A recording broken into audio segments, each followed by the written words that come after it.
Little Cottonwood Canyon is one of Utah's most critical winter corridors. It carries thousands of skiers, tourists, and residents to world-class resorts. But it also suffers from some of the state's worst traction compliance problems. Today, I'll show you where the system breaks down, how other states handle similar challenges, and a specific, feasible improvement that could make this canyon safer and more reliable. SR 210 is a steep, narrow canyon highway with limited shoulders and very few safe pullouts. Storms bring heavy snow, ice, and low visibility. Add in a mix of rental cars and infrequent canyon drivers, and compliance with traction rules drops sharply. The result is frequent spin-outs, in-lane chain-ups, and gridlock that can paralyze the entire corridor. The most critical decision point is right at the canyon mouth, near the park and ride, where SR 210 meets UT 209. This is the last good staging area before the grade begins. But many drivers miss the chance to chain up here. They continue into the canyon, then stop in lane on upgrades to install chains. That single mistake creates a ripple effect of hazards and delays. In-lane chain-ups are dangerous. With poor sight distance, they create rear-end and sideswipe risks. Operationally, one stopped vehicle can block ski buses and snowplows, magnifying delays for thousands of travelers.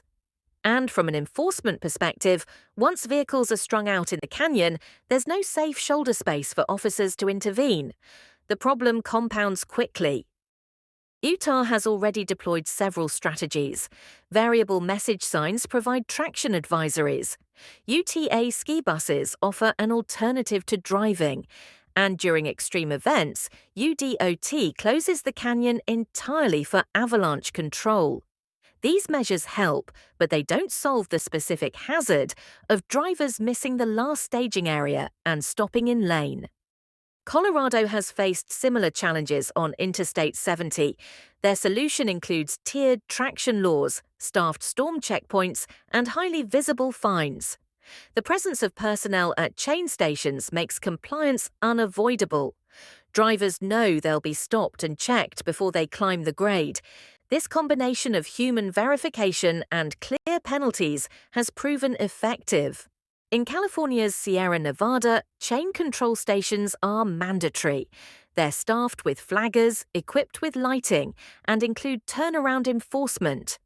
Washington and Oregon extend shoulders near ramps, add multilingual static signs, and push mobile alerts tied to mileposts. The common thread is proactive staging, strong communication, and human presence before the climb begins. The takeaway is simple.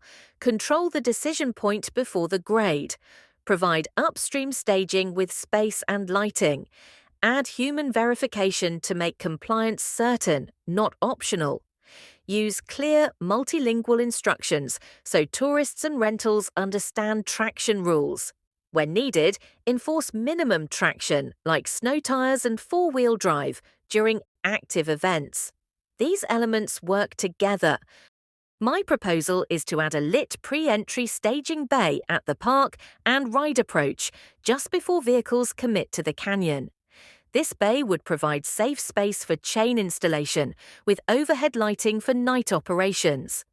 A duplicate variable message sign upstream would reinforce traction requirements before drivers pass the decision point. And multilingual static signs would ensure clarity for visitors and rental car drivers. Based on UDOT bid tabs and FHWA cost guides, here's a rough estimate. Earthwork and paving for a 200-foot by 20-foot staging bay, about $250,000. Lighting and power, $75,000. A duplicate variable message sign, $150,000. Multilingual static signs, $25,000. Enforcement support for snow tire and four-wheel drive compliance, about $150,000. That brings the total to roughly $650,000. For a project that directly addresses safety, operations, and enforcement, this is a feasible and cost-effective investment.